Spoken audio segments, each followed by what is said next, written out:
செய்வனை எடுக்கணுமா? செய்வனை இருக்குங்க, எடுக்கணும். எப்படி எடுக்கிறது? என் வீட்ல செய்வனை இருக்கு. எனக்கு செய்வனை வச்சிருக்காங்க. அத எப்படிங்க எடுக்கிறது? நானும் எங்கேயோ போனேன், அங்க போனேன், இங்க போனேன். அத சொன்னாங்க, இத சொன்னாங்க. எதுவுமே எடுக்கலையே, எடுக்க முடியலையே. அத எப்படி எடுக்கிறது? இது யாரால எடுக்க முடியும்? நான் எடுக்க முடியுமா? இல்ல என் சாமி ஆடுற என் குலசாமி எல்லையில இருக்க சாமியாடியால எடுக்க முடியுமா? இல்ல வேற மருளாடிகளால எடுக்க முடியுமா? இல்ல எப்படிங்க அந்த செய்வனைய எடுக்கிறது? இதுதான் இன்னைக்கு நான் அறிஞ்சது அறிவு நண்பர்கள்ட்ட பகிர்ந்து கொள்ள ஆசைப்படுறேன். முதல்ல செய்வன அப்படிங்கிறது ஆபத்தானது, முழுங்கக்கூடியது. எப்படி சொல்லுவாங்க, புற்றுன்னு சொல்லுவாங்கல்ல, புற்று நோயின்னு சொல்லுவாங்கல்ல, அது மாதிரி. அது ஒரு இடத்துல இருந்துச்சு அப்படின்னா அந்த இடத்த முழுங்கிடும். அந்த அளவு அது உருவேற்றமாகும். முக்கியமா மாந்திரிக தாந்திரிக இல்லாம செய்வனை செய்ய முடியாது. அப்ப அப்படி இருக்கிற அந்த செய்வனையை நான் எடுக்கணும்னா என்ன பண்ணணும்? புரியுற மாதிரி சொல்லுவாங்க. ஏழை எளிய மக்க நாங்க இருக்கோங்க. எங்க எங்க எங்க எங்க வீட்டில் இது மாதிரி ஒரு தீய வினைகள் இருந்துச்சுன்னா அதை நாங்களே எடுக்கணுங்க. அதுக்கு ஏதாவது ஒரு வழி சொல்லுங்க அப்படின்னு கேட்குற மக்களுக்கு தான் இன்னைக்கு இந்த பதிவு. சரி, எடுக்கணுமா அப்படின்னா முதல்ல இருக்கிறத நாம் உறுதி செய்ய முடியுமா? நாமளா சொல்லிக்கிற வேண்டியதானா? செய்வன அப்படின்னா செய்வன இருக்கு அப்படின்னா நாங்களா சொல்லிக்கிற வேண்டியதானா? முதல்ல அதை உறுதி செய்யணும்ல. இருக்கப்பா, ஆமாப்பா இருக்கப்பா, இருக்கு அப்படின்னா உறுதி சொல்லணும்ல. எப்படி உறுதி சொல்றது? அது எப்படி உறுதி செய்கிறது? செய்வனை இருந்துச்சு அப்படின்னா எது மாதிரி ஒரு சில அறிகுறிகள் இருந்தால் தானே அதை நான் இருக்கு அப்படின்னு நான் கண்டுகொள்ள முடியும். சரி, செய்வனை இருக்கு அப்படின்னா அதை எப்படி எது மாதிரியான ஒரு மூணு விஷயம் அது இருக்குன்னு உறுதியா சொல்ல ஒரு மூணு விஷயம். முதல் விஷயம் என்ன அப்படின்னா, அந்த வீடு விளங்காது.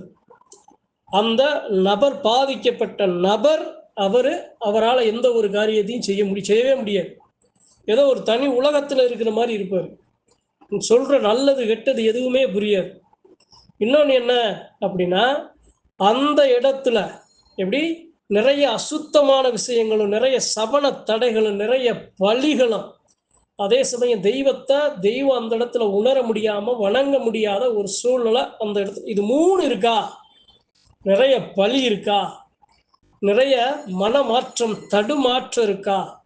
உடல் எப்படி சொல்ல அப்படின்னா, சாதாரண மனுஷனுக்கு வர அந்த ஒரு இதெல்லாம் நாம இதுதான் அப்படின்லாம் நாம கண்டுக்க கூடாது. உடல் அப்படி அப்படின்னா எப்படி சொல்றது, அப்படி நல்லா இருக்கிற மனுஷன் சட்டடியா படுத்தா ஏதோ ஒரு 10 பேர் போட்டு அமுக்குனா எப்படி இருக்கும்? அது மாதிரி அறியறீங்களா? இது மாதிரி விஷயங்கள் இருக்கு. இது இல்லாம சாமியே வந்து காட்டுச்சு, கனவுல காட்டுச்சு, சொல்லுச்சு, செஞ்சுச்சு, அதனால இருக்குன்னு நம்ம நம்புறேங்க. அப்ப இருக்கு, அதை எப்படி எடுக்க முடியும்? நீங்க சொல்றது இந்த இந்த சொன்ன விஷயங்கள் எல்லாமே இருக்கு. ஆனா இதை நான் எப்படி எடுக்கணும் அப்படின்னா, சரி, யாரால எடுக்க முடியும்? ஒண்ணு, சாதாரண மனுஷனால இது எடுக்க முடியாது. சாமியை சுமக்கிற சாமியாடியா இருந்தா எடுக்கலாம். நான் சாதாரண மனுஷன் இருக்கேன்னா நான் நெருங்கவே முடியாது, என் கண்ணுக்கே தெரியாது. நான் போனாலும் அது என்னை ஏதோ ஒரு புயல் அடிச்ச மாதிரி அடிச்சு விட்டுரும். காட்டாறு வெள்ளத்துல இழுத்துட்டு போற மாதிரி என்னை இழுத்துட்டு போயிடும். அப்ப என்னால செய்ய முடியாது. 3 விஷயங்கள்ல இதை எடுக்க முடியும். ஒண்ணு, மருளாடி உண்மையாக சத்தியத்திற்காக பணத்துக்கு, பொண்ணுக்கு, பொருளுக்கு ஆசைப்படாம தெய்வம் நம்ம மேல வர்ற சாமி நமக்கு இந்த பணியை 4 மக்களுக்கு செய்ய சொல்லியிருக்கு. அதுக்கு நாம செய்யணும். நல்ல மக்களுக்கு நம்ம சக்தி உபயோகப்படணும்னு வர்ற, அதெல்லாம் வந்து 100ல் ஒரு ஆள் தான் இருப்பாங்க. அப்படி சாமியாடியை கண்டுபிடிக்கணும். அந்த சாமியாடி யாருன்னு உங்க சாமியை உங்களுக்கு காட்டியும் கொடுக்கும். அந்த சாமியோட பார்வை உங்களுக்கு இருந்துச்சு அப்படின்னா அந்த சாமியாடினால எடுக்க முடியும். சாமியாடி எல்லைக்கு வந்து மிதிச்சகனா இருக்கா இல்லையா, அதை எப்படி சரி பண்ண முடியும்? எதுக்கு எதை கொடுத்தா முதல்ல அதை செயலிழக்க செய்ய முடியும், அதை பலவீனப்படுத்த முடியும்? உடனேலாம் எடுத்துட முடியாது. அடிச்ச அடி வேலை வாக்க ஒரு சில மணி நேரங்களாவது ஆகும். அப்போ அந்த சாமியாடி செய்கிற சாங்கியம், சாமியாடி மிதிக்கிற மிதியில் அது சரியாகும். ரெண்டாவது, நீங்க ஒரு சாமியாடியா இருக்கீங்க அப்படிங்கிற பட்சத்தில் உங்க உடம்புல இருக்க சாமியை அதை எடுத்து கொடுக்க, அதை எடுக்கிற வல்லமையை உங்களுக்கு கொடுக்கும். நீங்க ஒரு சாமியாடி இருக்கீங்க அப்படின்னா எந்த இடத்துல அந்த செய்வனை எப்படி நீராக, திடப்பொருளாக, திரவ பொருளாக, தகடாக, இரும்பாக, எந்த ஒரு நிலையில எந்த ஒரு உருவத்துல இருந்தாலும் உங்க மேல ஒரு சாமி வந்துச்சு அப்படின்னா அந்த சாமி உங்களை வச்சே உங்க கையாலேயே அள்ளி புதைச்சது கூட மேல தோண்டி உங்களால் எடுக்கிற வல்லமையை கூட நிறைய நடந்திருக்கு. சாமியாடினால எடுக்க முடியும். இல்லைங்க, நான் சாமியாடி இல்லை, நான் மருளாடியும் தெரியாது, நான் சாதாரண மனுஷன், மனுஷி. நான் எப்படி எடுக்கிறது? நான் எப்படி என்னை சுத்தி இருக்கிற அந்த தீயவனை செய்வனையா ஒண்ணு இருக்கு அப்படின்னா, நான் எப்படி எடுக்கிறது? சாதாரண மனுஷன் நான் எப்படி எடுக்கிறது அப்படின்னா, ரொம்ப ரொம்ப முக்கியமான விஷயம் என்ன அப்படின்னா, இந்த இடத்துல நீங்க எடுக்கணும் அப்படின்னா, உங்க தெய்வத்தை கூட நிப்பாட்டணும். உங்க பக்கத்துல நிப்பாட்டணும். அந்த தெய்வத்தை பக்கத்துல நிப்பாட்ட நீங்க என்ன பண்ணணும்? கடுமையான விரதம் பிடிக்கணும். சாத்தியமே இல்லதான், பிடிக்கவே முடியாதுதான், வேற வழி இல்ல. இந்த பதிவை உங்களுக்கு ஒரு ஆதாரமா எடுத்து, எந்த நிலையில இருந்தாலும் அந்த நிலையில சரியா ஒரு 3 நாள் உங்க குலசாமியை பரிபூரணமா நினைச்சு நீங்க விரதம் பிடிக்கணும். எப்படி விரதம் பிடிக்கணும் அப்படின்னா, உங்க சாமிக்கு எது மாதிரி விரதம் பிடிக்கணும்?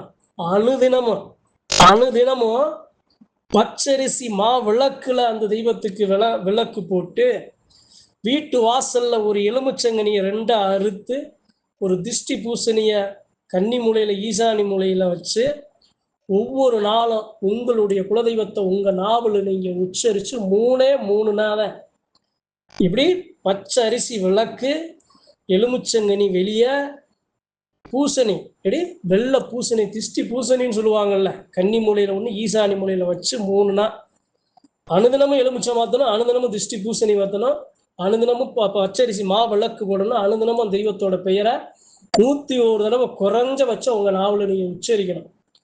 அந்த உச்சரிக்க நீங்க வச்ச எலுமிச்சங்கனியும், நீங்க வச்ச அந்த பூசணி, வெள்ளை பூசணியும், நீங்க நாவல உச்சரிக்கிற மந்திரமும், உங்க குலதெய்வத்தோட பெயரும் உள்ள இருக்கிற செய்வனையை செயல் இழக்க செய்யும். முதல்ல செயல் இழக்க செய்யும். அந்த உச்சரிக்க அந்த மந்திரம் வந்து எதிர் மந்திரமாக, எதிர் வினையாக, எதிர்கட்டாக அங்க இருக்கிற தீய வினைக்கு அந்த இடத்துல பிரயோகிக்கப்படும். 1, 2, 3வது நாள் அது கண்டிப்பாக செயல் இழக்கம். அந்த செயல் இழந்ததுக்கு அப்புறம் உங்க உடல்ல எல்லையில இருக்கிற வீட்டுல மாற்றம் தெரியும். அந்த செயல் இழந்த அடுத்த 48 நாள்ல அந்த பொருள் உங்க எல்லையை விட்டு வெளியேறிடும். சத்தியமான உண்மை. இதுக்கு யாரு காரணமா இருக்க முடியும்னா உங்க குலசாமி தான் காரணம். குலசாமியோட வலிமை எதுக்கும் புரியுதா? உங்க குலதெய்வத்தோட துணை இல்லாம இது நீங்க சாதாரண மனுஷன் நீங்க விளக்கு போட்டாலும், எலுமிச்சம் கனி வச்சாலும், பச்சரிசி மா விளக்கு போட்டாலும், நாவல உச்சரிச்சாலும் உங்க சாமி இல்லை அப்படின்னா இது சரியாகாது. சாத்தியம் இல்லவே இல்லை. அப்ப செய்வனையை எடுக்கணும் அப்படின்னா ஒண்ணு மருளாடி, இன்னொன்னு சாமி வர்ற சாமி ஏடி. சாதாரண மனுஷனா இருந்தா அவன் கையில் எடுக்க வேண்டியது என்ன? எலுமிச்சங்கனி, வாசல்ல 2 எலுமிச்சங்கனி. தீய எதிர்மறை சக்தி எதுவும் உள்ள ஏறக்கூடாது. உள்ள ஏன் 2 பூசணி கன்னி மூலையிலையும் ஈசானி மூலையிலையும் 2 அறுத்து ஏன் வைக்கிறோம் அப்படின்னா, இருக்கிற அந்த தீய சக்திகளை தனக்குள்ள இழுத்து வைக்க.